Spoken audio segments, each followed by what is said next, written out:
The final door has swung open, and the ultimate enemy has emerged. Enter Big Jinwoo, the fearless hero, ready to face the showdown. Citizens, it's time to evacuate the battlefield and make way for the Battle of Legends. This global broadcast repeats.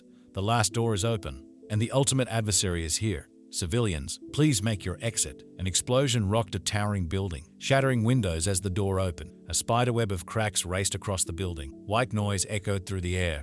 The colossal skeleton crawled out from the depths, towering even higher than the skyscraper it just ravaged. Clad in a grey tunic, his bones protruded menacingly. Big Jinwoo, our hero, faced the skeleton. With sword in hand, the hero of legend stood without armor, asking, "What do I have to fear? A brush with death?" quipped a child. Peck's heart raced. Then the esteemed hero Blue Swallow charged the monster with a cry of lost fear. Big Jinwoo soared toward the skeleton at a breathtaking speed, dodging in mid-flight, realizing he needed only to strike down his foe and seal the final door. Death reached out with its bony hand to halt his savior. "This is your end," shouted Jinwoo. The skeleton wavered, but did not flinch, thanks to his quick reflexes. The skeleton met its demise in a thunderous explosion. Victory, once again, for our hero, humanity's savior. Destined to seal the final door and become a legend in history. Glory beckons, the skeleton warned. "Hero? Legend? I care little," Big Jinwoo said nonchalantly. The woman lay dying, blood staining her hands, as she held another woman gasping through tears. It was a dark, full moon night, the ground littered with the fallen and swords embedded in the earth. "I know I've been a burden. Hero, protect everyone," she whispered. A companion cheered. "We need you, warrior." But Jinwoo was tired. "I am both hero and warrior," he muttered. The hero's sword met the skeleton's face, leaving Jinwoo's expression grim. No joy, only a hint of melancholy. Jinwoo's mind wandered. "Let death claim me. Maybe then my fate will be over. Even so, I failed to protect those dearest to me," Jinwoo lamented. "My duty is done, and I can now die in peace," he thought, as he closed his eyes, welcoming the long-awaited end. As Jinwoo opened his eyes, he saw the massive face of a man with long grey hair and piercing green eyes staring down at him. Shock gripped Jinwoo. Was he being attacked by a giant? A gentle touch from a white-gloved hand brushed his cheek as he closed the door. But Jinwoo caught the giant's finger that touched him. "Oh my, look at that!" exclaimed the giant with white hair. "Little Riley has such a firm grip on my finger." In front of Jinwoo were the grey-haired giant and a smiling blonde girl dressed in a vivid orange dress. The boy stretched his arms out in front of him and said, "Ian, you've woken the baby up." The blonde girl chimed in. "Look, Riley isn't even crying." She stretched her arms out. And Jinwoo was taken aback. "What are these tiny hands of mine?" And Riley jumped. "How adorable. She's already showing her talents." The girl was amazed. "Could this be from my childhood?" Jinwoo tried to compose himself. He was the youngest son of the legendary swordsman, Count Ipleta. Jinwoo, now a baby, lay in a crib wrapped in a soft pink blanket. "Am I in a strange world?" The hero was still in a state of panic. "Yes, I must be in a strange world. Did this woman mention something about an Ipleta?" The warrior pondered. Riley seemed to be awakening. "Are you ready to receive the sword's blessing?" A new, unfamiliar man approached Jinwoo. "I am the sword master. You are my youngest son. We, the Ipleta family, are a lineage of great sword masters. The blessing of the sword is a significant and long-anticipated ritual for each of our children," the man explained. He appeared to be Count Ipleta. Tall and stately, with grey hair and brown eyes, he commanded respect. Yet, Riley was astounded. Many began voicing opinions and asking questions. "Yes, I can see him receiving his first sword. Have you already polished Riley's sword? Another heir will soon be a master swordsman," much to his father's pride. Jinwoo was horrified. He had vowed in his previous life never to wield a sword again, and now he found himself reborn into a family of swordsmiths. What did this mean? Why was this happening? Swords flew toward young Jinwoo from above. Real swords. 3 of them at once. Jinwoo was struck with post-traumatic stress. "These are real swords." "Oh, the young master seems eager," said a red-haired man. "He can't wait to wield his first sword." Jinwoo flailed his tiny hands away. "What are you talking about?" he wondered. "Miss, look at young Riley," one of the girls gushed. "He already loves swords." "These fools don't understand," thought Jinwoo. "I hate swords." Little Riley began to cry. So distressed was he at the thought of the sword. He swore he would never touch a sword again. In the end, the man would not be appeased. Reborn in a child's body, he retained the memory of his past life. "When will you take me to death?" Beck cried out 19 years later. "Is the Ipleta family selecting an heir?" someone asked. And finally, another answered. People celebrated, drank, chatted, and reveled in the occasion. The Ipleta family boasts the sword's blessing. Yet none of their offspring have fully mastered its power. The eldest, Leon, a tall young man who mirrors his father's demeanor, follows the path of sheer strength with a serious demeanor and empty grey eyes.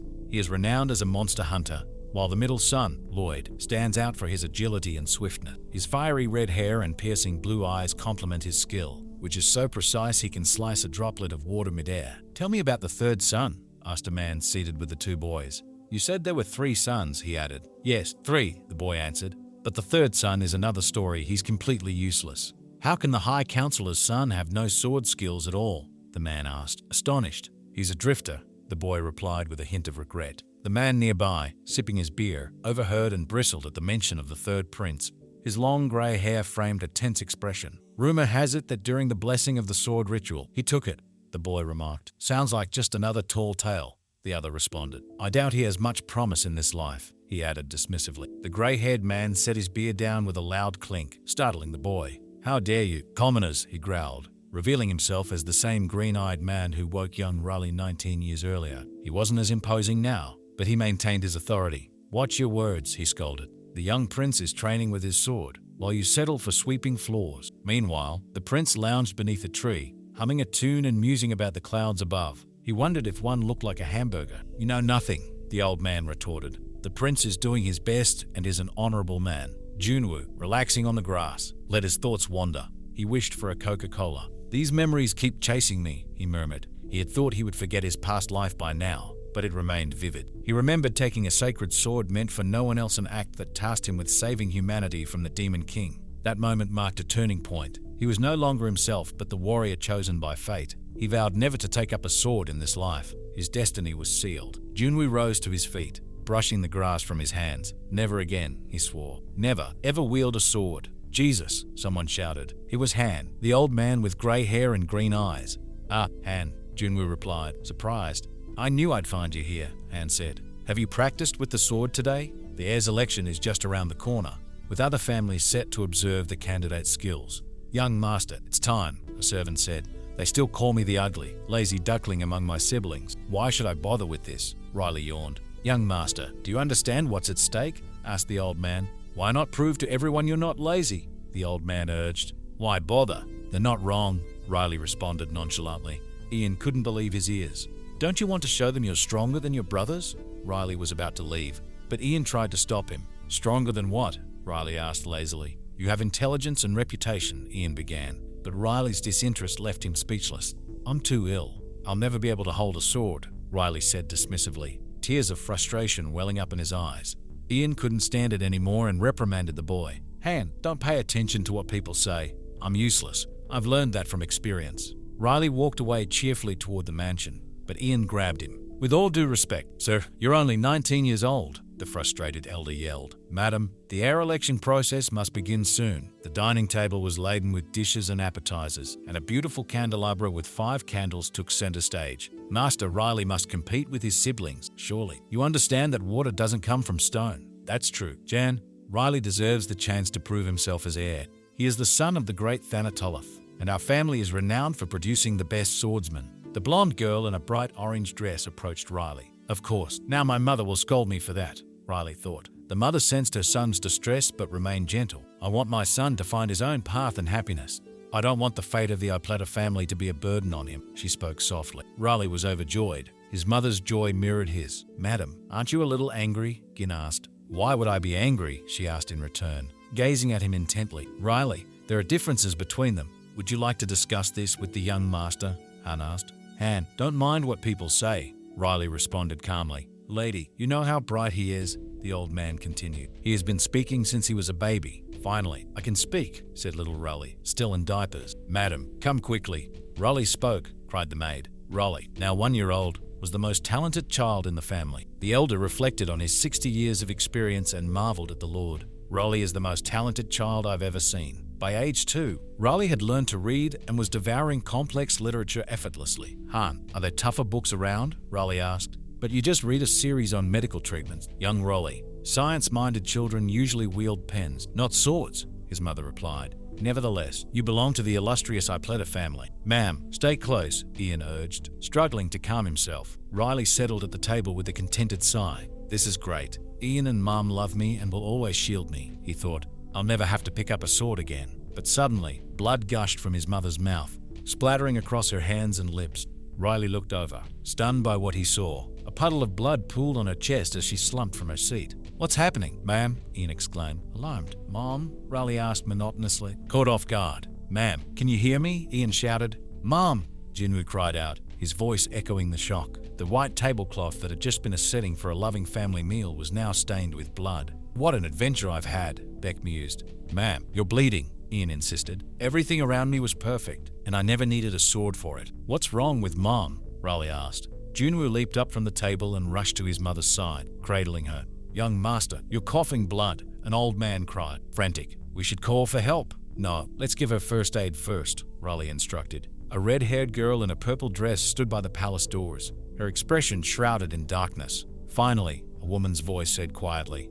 yet with a sense of foreboding. I've heard that voice before, Beck realized, recognizing the serious tone. The woman behind the door grinned with sinister intent, the one who had poisoned his mother and upended his peaceful life. His father's first wife, Orly and Paletta. The identity clicked. She was the red-haired woman with piercing blue eyes, just like the second prince. Anger and hatred surged through him, his fists clenching in rage. Young master, you must stop the bleeding, Ian advised. Jan, you go to the doctor. Leave my mother to me, the third prince instructed. But how can you help her? The old man asked, uncertain. Don't you remember? When I was 5, I read all the medical treatments.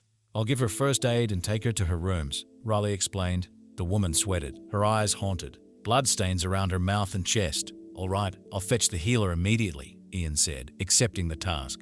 Oh, and one more thing. Bring me my wooden sword, Riley added confidently. He wrung out a soaked cloth and placed it on his mother's forehead to cool her down. I think I've done all I can for now. Young master, I brought the healer, Jan called from another room. Come here, Riley beckoned. It happened after she ate the soup, Ian informed the healer. Very well, sir. Let me examine you, the doctor replied. Fortunately, the poisoning wasn't lethal, and there was hope for recovery. It seemed the toxin hadn't spread too far. The doctor placed 2 fingers on your wrist, checking your pulse. Ian's relief was palpable. Thank goodness, his health isn't in danger, he muttered. What?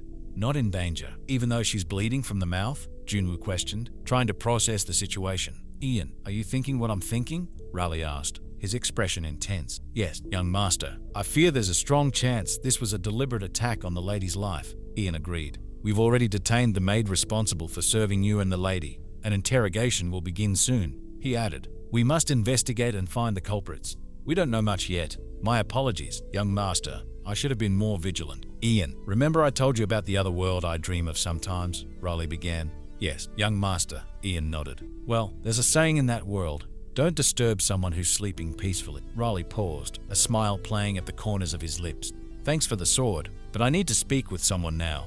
Riley left his mother's room, his heart set on one goal. In this life, all I want is to live happily alongside the ones I love. His mind wandered to his mother's comforting smile, but a burning fury soon replaced the thought. Someone dared to shatter my final wish, he whispered, his fists clenching. He stormed toward the woman in the purple dress, his anger palpable. I guess I'll have to pick up my sword again, he declared. But this time, not as a warrior, not for the sake of honor. This time, I wield the sword for one thing only, my desire. Orly turned toward him, a hint of disdain in her eyes.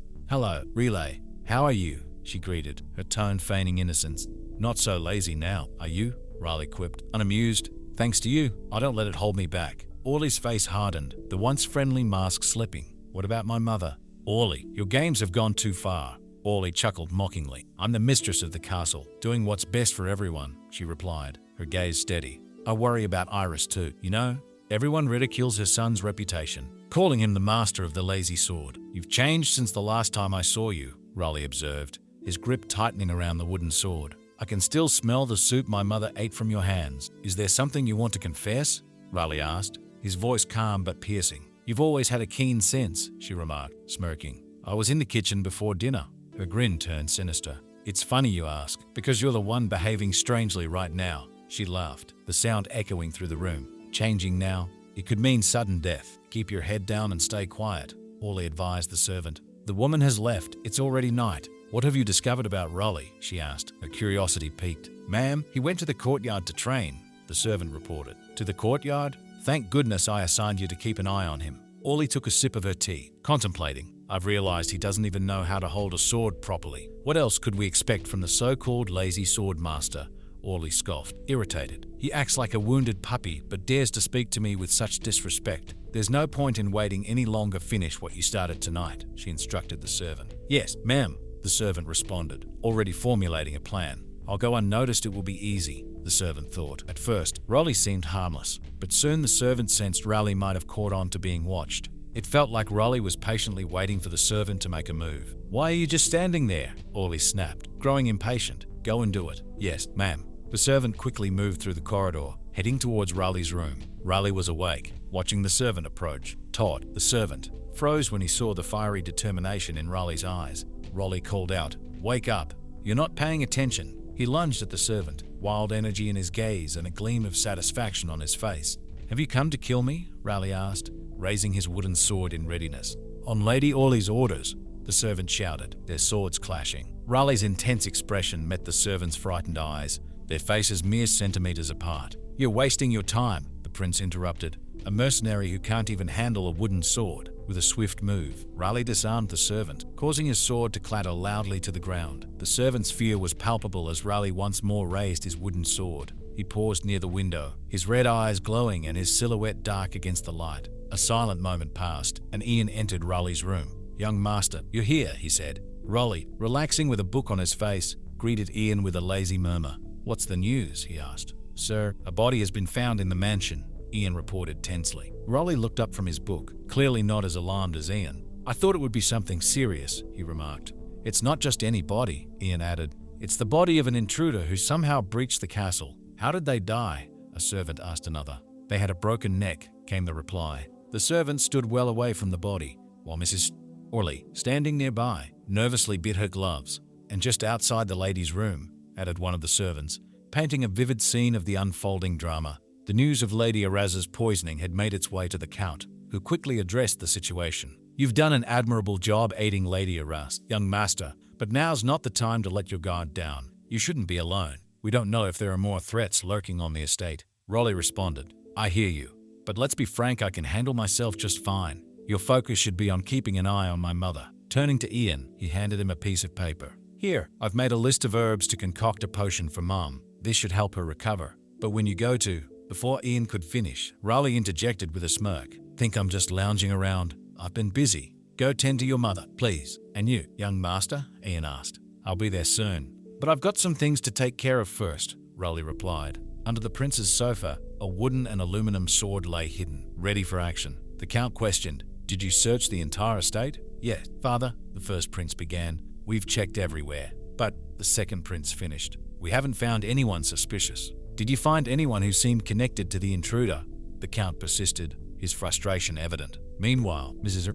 Orley, seated behind her ex-husband and his sons, listened intently. The Count instructed his children, "Start with the town of Yippa, find those who dare challenge our family, and make them pay. Whoever did this must be within our walls," Orley murmured nervously. "And they've got the murderer's dagger. What does it mean?" "How is mother, Raleigh?" It was morning, and Raleigh was stretching lazily under his usual tree. Han replied, "Thanks to the potion you gave her, she's much better today." "Glad to hear it. But if that's the case, I'm going to keep resting." Raleigh settled back onto the grass.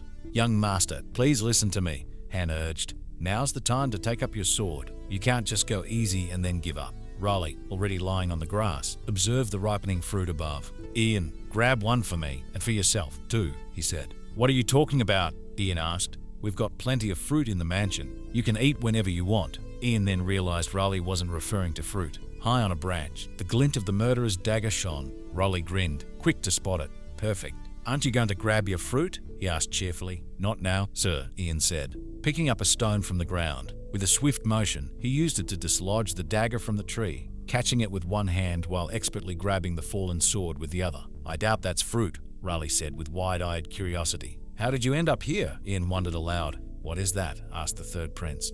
"A dagger," the old man answered, "but it bears the same markings as the blade of the dead assassin," Ian noted ominously. As the deep night fell, the sound of horse hooves echoed as chariots rolled through the shadows. A pale, gloved hand emerged from a carriage window. "The third one is gone." "Suicide?" asked the white-gloved man. "Still unknown," replied the blonde man in black. "What about the body?" the purple-haired man with an unkempt beard asked, his eyes hard and calculating. "Left behind on the Iped estate?" the man mused, thinking about Lady Orley's possible peril. "We need to head to the village of Yippa. Are you taking care of this alone?" asked the man in black. "Yes, but don't let them see me," he said with a confident smile. "We'll be swift and discreet." The man donned a black cloak and covered his face, leaving only his eyes visible. "I must help my daughter," he thought. Meanwhile, inside the castle, Mrs. Orley bit her gloves anxiously, her frustration boiling over. Why did that fool lose his dagger? She fumed. Earlier, Ian and Raleigh had handed the sword they'd found to the Count. The gleaming sword added to Orley's irritation. Stupid third one. He couldn't even die properly. How dare he lose his dagger? Orley seethed, shouting curses. Who's there? She demanded. It's me, Joyd, came the reply from the other side of the door. Come in, Orley said, exhaling. I'm going to check on Raleigh. That fool. You must be busy. What brings you here? Orley asked. So, Joyd responded. It's nothing. Mom, I just wanted to check in.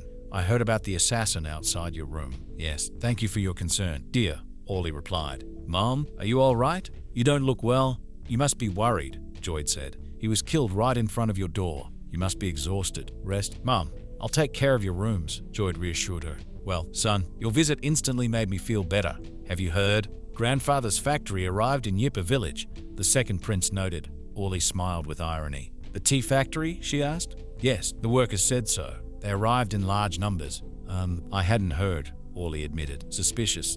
You know about the third's death, don't you? Orley thought, her smile hiding her true intentions. Go on now. You must have things to do. I'll be fine. Son, many workers. Huh? Maybe my father is here too. Orley beamed. That means he's serious about fixing things, she mused, glancing at her son. At dusk, Raleigh lay under the tree, pondering his next move. The plan remains the same. Number 2 first, then 4 and 5, whispered strangers nearby. Everyone's making life complicated again, Raleigh muttered. A dagger to my father's heart might solve the problem, but it seems the assassins will strike first. Are you ready? Here we go again. Riley closed his eyes, and in the next moment, 3 men clad in black robes perched on the branches of a tree. Our mission is to retrieve body number 3 and remove it from the mansion, the leader of the trio whispered. Be careful. Most people in the mansion are skilled warriors, either current or former, he advised. Yes, sir, the subordinate nodded, as the leader gave the orders. But suddenly, a voice interrupted them. Hold on a moment, someone said. Sorry to cut in, but I've got to say my piece, as they watched Raleigh striding towards the mansion with a cheerful gait. I don't care what you plan on doing here. Just stay out of my way, and we'll have no problem, the newcomer declared with a piercing gaze. Whatever you do, keep your distance from my path and avoid entering the property if possible, the voice added. Understood? And don't even think of sneaking in. Did you hear that? One of the men asked his peers. Everyone in the guild has heard, another responded. There's no assassin in the family or near the estate. Should we call for retreat? One of them inquired. No, we must finish this mission once and for all, the leader responded. I'll take the dagger. Your task is to capture and recover the body. The murderers can communicate telepathically, so the rest of you need to create a diversion for the estate's inhabitants. If things go south, don't get captured alive and destroy any evidence. It's crucial we take care of this task, said one of the men. It's a personal request from Lady Orley. We can't leave without finishing what we started. Her son is harmless. I hear he doesn't even know how to wield a sword, one of the men remarked, hinting at an easy job ahead. Everything should be fine if we stay hidden. This is our chance to rise, another said with determination. I'm sick of taking orders, they grumbled. Telepathically, Raleigh turned to the assassins. The 2 men in black robes tensed up with fear. They stood in a corridor illuminated only by moonlight, leading to a grand, ornate door. You entered exactly where you shouldn't have, Raleigh warned them. The third prince blocked their path, his expression unreadable. But you've made your choice, he said with a chilling smile, as he tightly wound the rope attached to his sword around his arm. The assassins' unease eased slightly when they realized they were facing the third prince, known as the master of the lazy sword. At least they wouldn't have to search for him for long, and they offered him the promise of a swift death and gratitude. One of them swiftly moved behind Raleigh's back, ready to strike. The other assailant was nowhere to be seen. Suddenly, Raleigh's hand shot up, expertly swinging the rope around his sword. He swiftly turned and drove his blade straight through the chest of the invisible second attacker, leaving him bewildered and bleeding out. Raleigh reminded them he'd warned them against crossing his path. Speaking with cool detachment, he untangled the rope from his sword and aimed for maximum damage to the would-be assassin's ego. You're about to meet your end at the hands of the so-called master of the lazy sword, Raleigh taunted, relishing the chance to strike fear into his opponent. The remaining killer was struck with terror at the thought of being bested by someone they considered the palace's weakest link. Meanwhile, Raleigh quietly untangled his sword from the rope, seemingly unfazed by the danger. The second assassin questioned whether they'd been misled about their target. The third prince smirked. Well, if you're listening, come out. It's a shame you won't leave this mansion alive, Raleigh declared, turning to the assassin's telepathic conversations. His confidence was enough to ruffle the other attacker in the black tunic, who couldn't grasp how Raleigh could speak so dismissively of their esteemed guild. Then Kara lunged at Raleigh, but he effortlessly countered, slicing the man's arm off with one swift motion and calmly telling him to hush. The assailant stumbled back, realizing his dismembered arm lay on the ground. He screamed in horror as Raleigh smiled, not even letting him attempt to flee before a well-aimed sword cut him down. The scene was bathed in the killer's blood, staining the walls, carpet, floor, and ceiling. Raleigh looked on, stating he had warned them. His next move was to hunt down the remaining assassins. Meanwhile, in a different part of the mansion, Ian and a maid were embroiled in a battle against a barrage of attackers. The maid, growing overwhelmed, admitted to Ian they were outnumbered, questioning how the intruders had snuck past the mansion's guards. Ian, undeterred, charged at the intruders, branding them as cowards, and systematically dispatched them one by one. After finishing off the attackers, Ian called them insignificant, exhausted from the fight. The maid joined him, reflecting on the 15 attackers they'd already faced. Han urged her not to despair, telling her to fight on until the very end. Belle agreed to keep an eye on Lady Araz's room and asked Han to track down the third prince.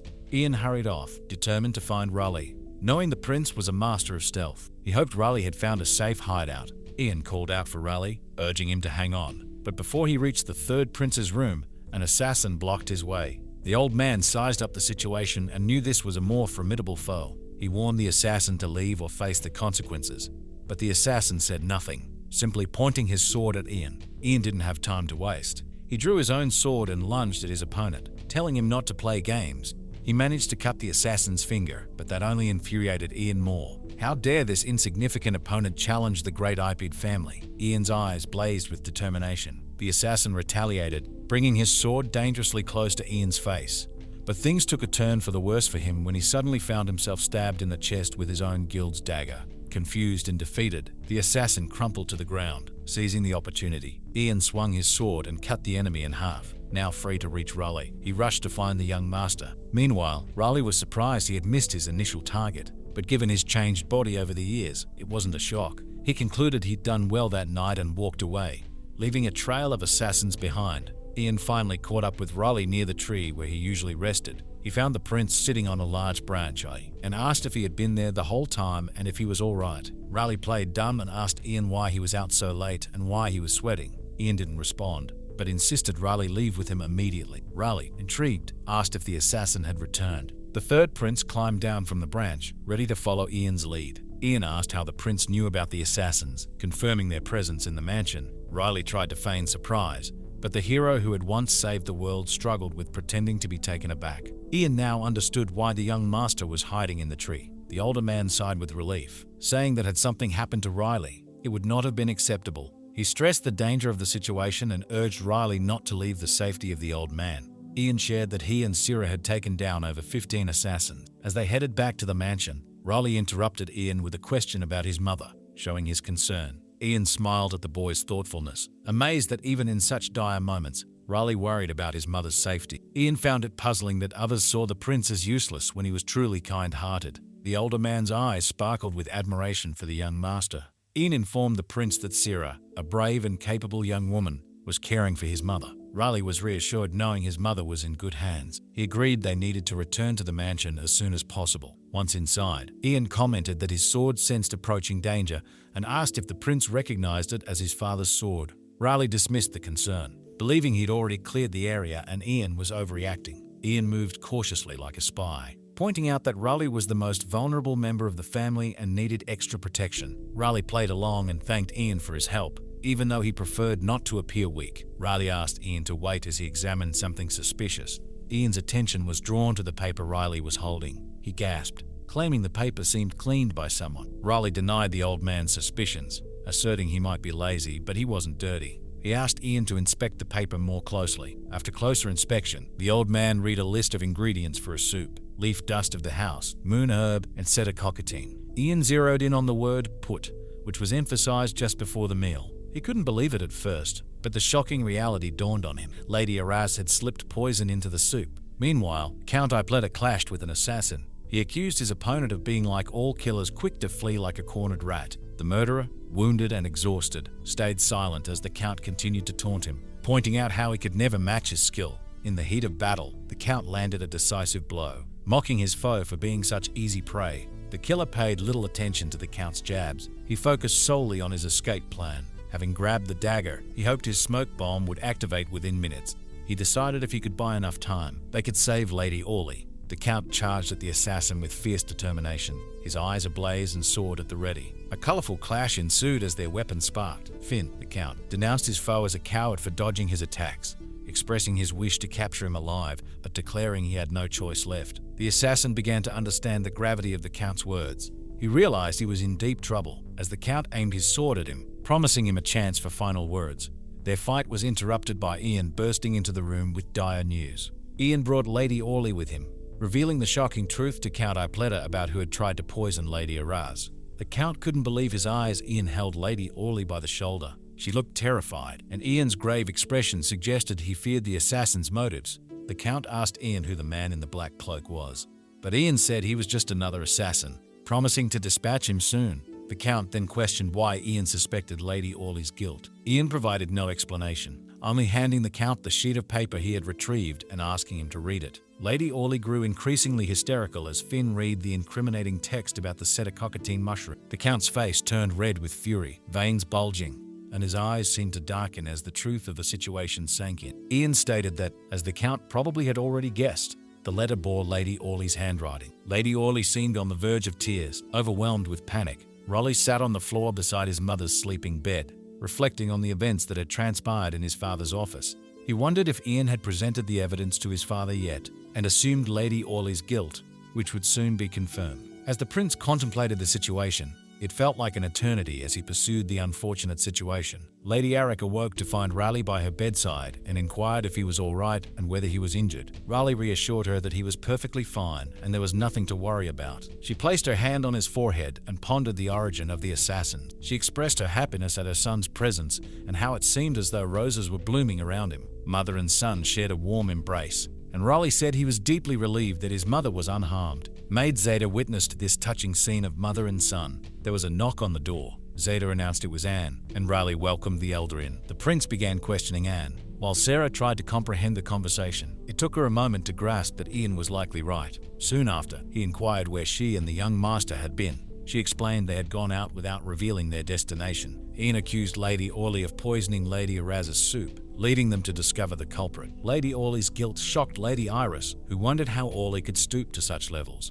Ian confirmed Raleigh had found a poison recipe note in Lady Orly's handwriting. Iris expressed her disbelief and wondered why Orly felt the need to poison her. She lamented aloud that she was wronged yet again. Collapsing from her bed, Sarah rushed to her side as Raleigh crouched down beside her. Raleigh's mother acknowledged Orly's dislike for her, but struggled to comprehend how the lady could go this far. Raleigh tried to comfort his mother, asking her to stay calm. After a while, he asked Ian about his father's whereabouts. Ian informed him that the Count was speaking with his first wife. However, there was a troublesome addition. A surprise guest joined them. Ian described how his father had finished the situation. They managed to retrieve the dagger, but failed in their mission. Finn was horrified at what he witnessed. His father-in-law stood before him, revealing the enemy's evasion tactic. Finn questioned how his daughter could be dishonored like this. Orly's frustration surfaced as she countered that Finn had been the one to dishonor her, marrying another woman. She expressed the pain she felt when he grew distant and fixated solely on Iris. Finn disapproved of such accusations, stating Orly had married him not for love, but for his family name. He remarked that she had actually married a weaver, not him. The Count of Ipleta didn't hold back, accusing Orly of only caring about his last name and status. She initially seemed fine with it, but now she had crossed the line by bringing a band of assassins into his home. His anger was palpable. "And you dare to pin this on me?" he fumed. A heavy silence fell over the room. Finn ordered them to leave, and he and his father walked through the forest. Orly seemed shell-shocked, lamenting the unraveling of her dreams. She wished it was all just a nightmare she could wake up from. Her father tried to offer comfort, pointing out that at least Leon and Lloyd would be better off and the tea factory would endure. But before he could continue, a glint of a knife caught their attention. Orly spotted Raleigh sitting on a branch nearby, his presence unexpected. "Is the show over?" Raleigh asked with a hint of sarcasm. Orly's father demanded to know what the prince was doing there. Raleigh said he was there out of curiosity and the desire for revenge on behalf of his mother. This enraged Orly, who shouted insults at the young prince. Raleigh calmly stopped her outburst, questioning how her father would react if she struck him. Orly's father intervened, challenging Raleigh with a dagger and a band of assassins by his side. He wanted to know why Raleigh thought he'd survive the confrontation. Orly saw the situation as an opportunity to use Raleigh as a bargaining chip, thinking it would resolve all her problems. Riley dismissed the threat, stating that Lady Orly had tried to poison his mother and had sent assassins, offenses he couldn't overlook. Orly's father lunged at the third prince, but Riley deftly evaded the attack. He warned them against further attempts, reminding them they couldn't avenge their defeat. His father was stunned by Riley's agility, struggling to understand how he outmaneuvered the head of the assassins. Orly, in a burst of rage, commanded the assassins to eliminate Riley. She screamed for them to erase him from existence. Riley, seeing the chaos unfold behind him, couldn't help but grin. It was a nostalgic reminder of the old days. He effortlessly blocked an attack with his wooden sword. Feeling like a hero reborn, he decided that this was self-defense and politely asked the assassins not to make a fuss. Riley stayed calm as his enemies launched attacks from every direction. With one swift move, he took them all down. As he surveyed the aftermath, Riley told the surviving assassins that he was no longer the man they knew.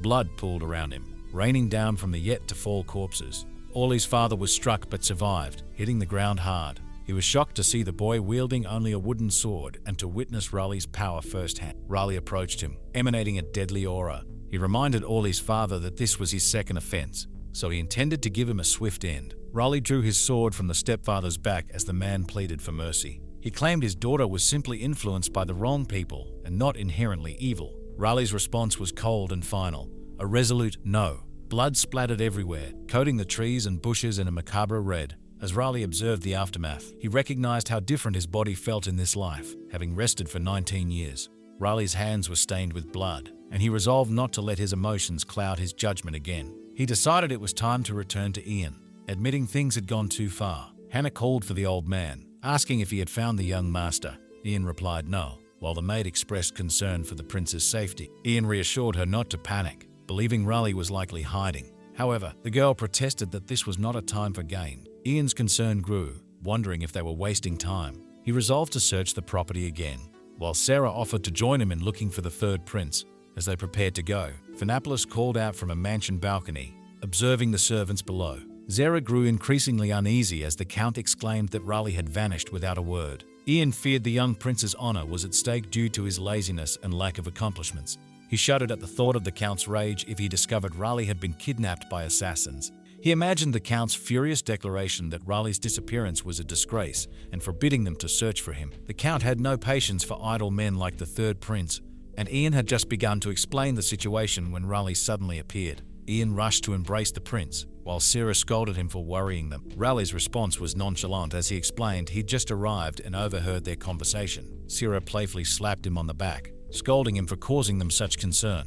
Riley's father then approached and led him away to his office.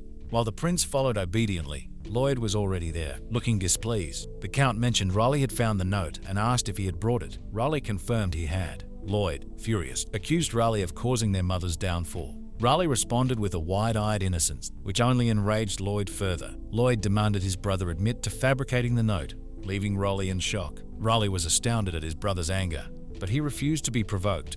His father intervened, asserting that Orly had indeed poisoned Iris's soup and allowed assassins into their home. He then turned to Riley, insisting he needed to know where the note had come from, emphasizing it couldn't have appeared out of nowhere. Riley decided to come clean, admitting he had slain the assassin who threatened his mother. This revelation took Lloyd by surprise, prompting him to speak up. Riley continued, revealing he had practiced with the sword in the courtyard a few days earlier. Riley explained he'd barely managed to fight off the assassin with his wooden sword in the corridor. He detailed how he escaped. Upon his return, found the assassin already dead.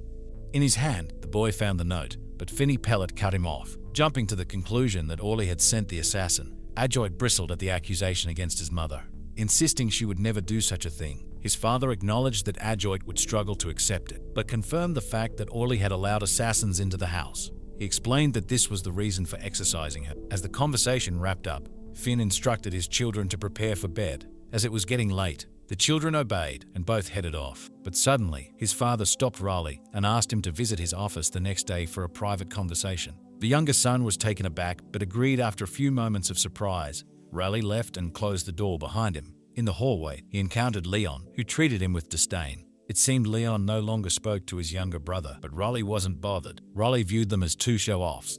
Leon asked Adjoit his opinion on the matter. Adjoit responded that he didn't believe Riley was lying. Leon responded with a detached demeanor, acknowledging the tragedy of their mother's situation, but stressing that nothing could be done. Leon warned against giving into emotion and expressed his gratitude to Raleigh for handling the assassins.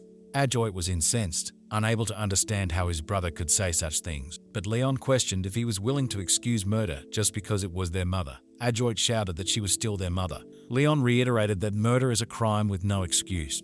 The second son was disgusted and asked his brother if he truly believed their mother was a criminal. Leon gently patted his younger brother's head and turned to Lloyd. After a pause, Leon said they would leave things as they were for now and reminded his brother that the election for the Ipleta House heir was approaching. At that moment, Lloyd understood Leon's intentions. The first prince vowed to avenge their mother by righting the wrongs done to the Ipleta estate once he inherited it. But Leon reminded his brother that, even though Raleigh was idle, they couldn't discount him since their father still held out hope. Leon concluded by saying they would certainly avenge their mother, but they needed to be patient. Adjoit nodded, trying to hide his tears, and Leon encouraged him to trust the process, eliciting a small smile from Adjoit.